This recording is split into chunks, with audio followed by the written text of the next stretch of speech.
ایک ایسے انسٹیٹیوٹ بنی ہے کہ جو اسپیشلائز کرنا چاہتے ہیں 12ویں امام علیہ السلام پہ. سن رہے ہیں؟ وہ لوگ مختلف علماء مراجوں کے پاس جا رہے تھے. آغا وحید خراسانی کے پاس گئے, ایک مرجع قوم میں, تقریباً 97 برس کے, 97 ایج. اب تو یہ جو اسپیشلائز کر رہے ہیں علماء, وہ گئے ان کے پاس, کبھی آپ کوئی بات امام زمانہ سے متعلق, وہ جو انہوں نے اس تقریر میں کہی تھی, میں ایک واقعہ پیش کرنا چاہتا, سارا تو نہیں, وہ تو بہت علمی گفتگو ہے, اس کو میں آسان کرنا بھی چاہوں تو نہیں کر سکتا, مجھے نہیں پتا کتنے لوگ سننا چاہ رہے ہیں. آغا سے کہا کہ بھئی کوئی ایسی بات بتائیے, ہم یہ سارے امام زمانہ پہ تحقیق کر رہے ہیں, انہی سے متعلق صرف اور صرف اپنی زندگی وقف کر رکھی, صرف 12ویں امام سے متعلق پڑھتے ہیں, انہی سے متعلق لکھتے ہیں, انہی سے متعلق تقریریں کرتے ہیں, سخنانی جو کچھ تقریر سب کچھ انہی سے متعلق. تو آغا کچھ فرمائیے ایسی بات. تو انہوں نے کہا کہ ایک نجف کے مرجع گزرے ہیں, نام تھا حسین نائینی, آغا نائینی, آغا خوئی کے استاد. تو آغا خوئی کہتے تھے جو کچھ ہوں آغا نائینی کی وجہ سے, اور ان کی تقریرات کو آغا خوئی نے لکھا تھا اجود تقریرات کے نام سے, 4 جلدوں پہ ان کو پورا ہوا. تو اب وہ ان کے 3 بیٹے تھے, تینوں مجتہد تھے, بہت بڑے عالم تھے. دوسرا نمبر والے بیٹے کا نام تھا محمد حسن نائینی, ان کا خود نام تھا محمد حسین نائینی, بیٹے کا نام دوسرے محمد حسن نائینی. والدہ بیمار ہو گئی, یعنی ان کی زوجہ بیمار ہوئی, ان بیٹوں کی والدہ آیت اللہ جو محمد حسین نائینی, سن رہے ہیں, محمد حسین نائینی کی زوجہ بیمار ہوئی, بہت زیادہ بیمار تھی. بیٹوں نے کہا کہ ہم نے بابا سنا ہے کہ نجف اشرف میں کوئی سید آئے ہیں, حرم کے رواق میں بیٹھتے ہیں, مختلف جو کمرے نا چاروں طرف حرم کے, انہیں رواق کہا جاتا ہے, جو نیچے کمرے, وہاں بیٹھتے ہیں. جس کی نیت کرو تسبیح کے دانے پکڑتے ہیں, آنکھیں بند کر کے نیت بتا دیتے ہیں کس کے متعلق ہے. بہت بڑے عامل, یہ آغا وحید مرجع نے سنایا, میں پیش کر رہا ہوں. کام پوچھ کے آتے ہیں, دونوں بڑے بیٹے چلے, کبھی ہم جا کے پوچھنا چاہتے ہیں والدہ کی حالت کیا ہے. آئے, جیسے حرم پہنچے, جیسے آداب ہے حرم کی کہ آپ اجازت لے کے اذن دخول پڑھیں, پھر اندر جائیں, توجہ ہے, اذن جو کون کون زیارات پہ جا چکا تھا, بہت سے لوگ جا چکے ہیں. جب آپ جائیں گے نا تو آپ وہاں پہ اذن دخول پڑھتے ہیں. جب کسی کے گھر جائیں نا تو دروازے پہ دستک دیتے ہیں, پھر اندر جائے گا. اجازت مانگی جاتی ہے, اس کے بغیر نہیں جا سکتے. جب امام معصوم کے حرم میں جائیں تو اذن دخول پڑھا جاتا ہے. اذن دخول اس کا پڑھا جاتا ہے جس سے انسان کو اجازت لینی ہو. اجازت زندہ سے مانگی جاتی ہے, مردہ سے نہیں.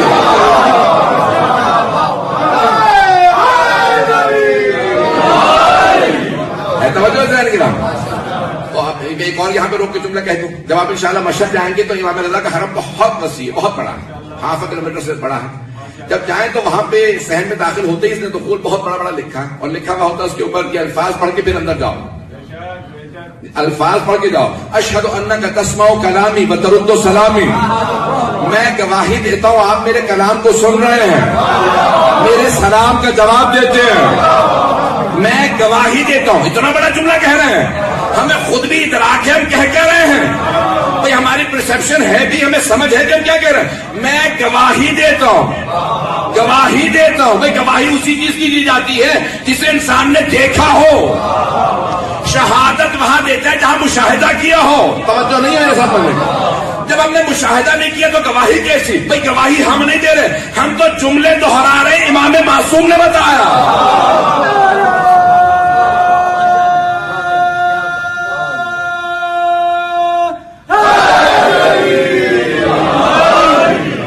امام معصوم نے کہا جب آؤ در پہ معصوم کے تو اس طرح سے کہنا, اشہد انک تسمع کلامی, میں گواہی دیتا ہوں آپ میرے کلام کو سنتے ہیں. اور ایک وقت میں ہزاروں لاکھوں زائرین آ رہے ہیں, سبھی ایک جملہ کہہ رہے ہیں, اشہد انک تسمع کلامی وترد سلامی, اور آپ میرے سلام کا جواب دیتے ہیں. میرے گناہ جن کی وجہ سے میں آپ کو دیکھ نہیں پاتا, آپ کے سلام کا جواب سن نہیں پاتا, مجھے نہیں معلوم کتنا مجمع ہے میرے ساتھ. تو ہم کس امام کے ماننے والے ہیں, ان کی ہستیوں کا ادراک کیجئے کہ انسان پوری طرح سے معرفت کوئی حاصل نہیں کر سکتا, لیکن کوشش تو کیجیے آپ کو اندازہ ہو کس کی بارگاہ میں جا رہے ہیں. یہ دونوں بیٹے پہنچے, اور جب ایسے ہی جس نے دخول پڑھا, آداب بجا لائے, حرم میں اندر آئے, دیکھا کہ ایک سید رواق سے باہر آ رہے ہیں. تو ایک بھائی نے دوسرے سے کہا ہو نہ ہو یہ وہی ہے, ان کا چہرہ بتا رہا ہے, یہ عام آدمی نہیں ہے. بعض افراد کا چہرہ پر نور ہوتا ہے. دونوں گئے, جا کے سوال کیا کہ ابھی ہم نے سنا ہے نجف کے اندر ایک سید آئے ہوئے ہیں, وہ تسبیح کے دانوں سے حساب لگا کے بتا دیتے ہیں کہ بھئی کس کی نیت کی ہے. کہا ٹھیک ہے آپ نیت کیجیے. بڑے بیٹے نے والدہ کی نیت کی, آغا نائینی کے بڑے بیٹے جیسے نیت کی, انہوں نے دانے پکڑے اور کہا کہ جس کی آپ نے نیت کی ہے وہ بہت سخت بیمار, پورے جسم میں زہر پھیل چکا ہے, اور وہ 3 دن کی مہمان, پتہ نہیں بات پہنچے گی نہیں.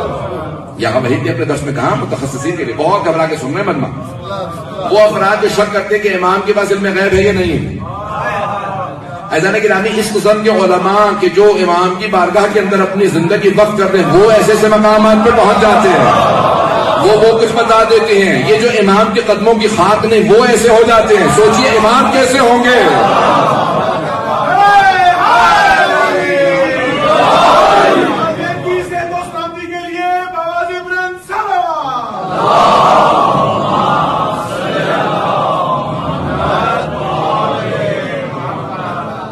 چلیں اب سن لیجیے گا تھوڑا سا توجہ میں سارے.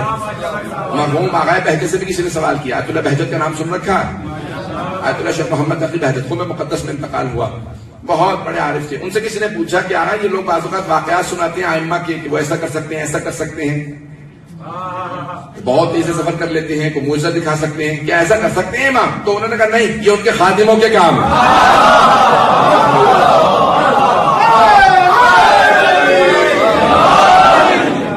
بات پہنچ رہی ہے نہیں پہنچ رہی ہے؟ یہ ان کے خادموں کے کام ہے. امام کا مقام اس سے بہت بالا تر ہے.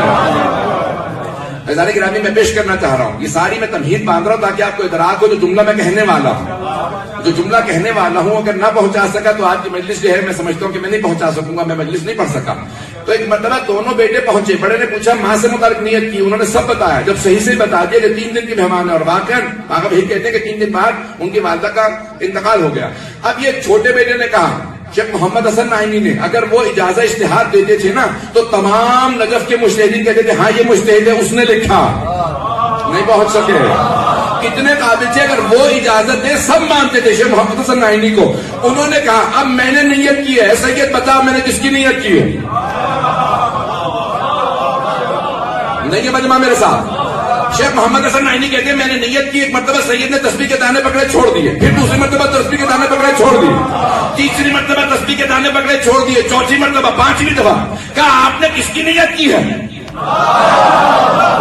یہ تو میں آپ سے پوچھ رہا ہوں میں نے نیت کس کی ہے؟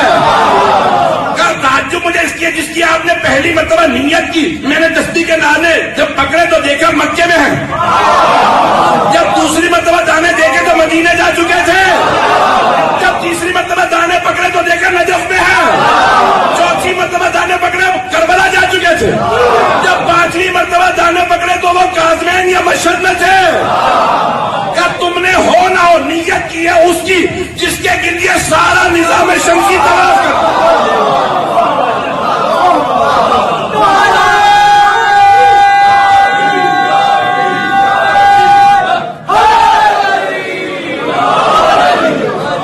فرما رہے ہیں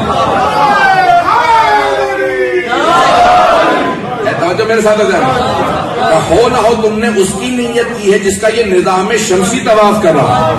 لوگ سمجھتے ہیں کہ یہ پورا نظام شمسی سورج کا طواف کر رہا. تو سید نے کہا نہیں، یہ سارا نظام شمسی سورج سمیت جس کی تم نے نیت کی ہے اس کا طواف کر رہا. ہو نہ ہو تم نے حجت خدا کی نیت کی ہے. انہوں نے کہا ہاں میں نے امام زمانہ کی نیت کی. میدان گرامی کبھی تعجب نہ کرے مقامات اہل بیت علیہ السلام. برحمتك يا أرحم الراحمين وصلى الله على محمد وآله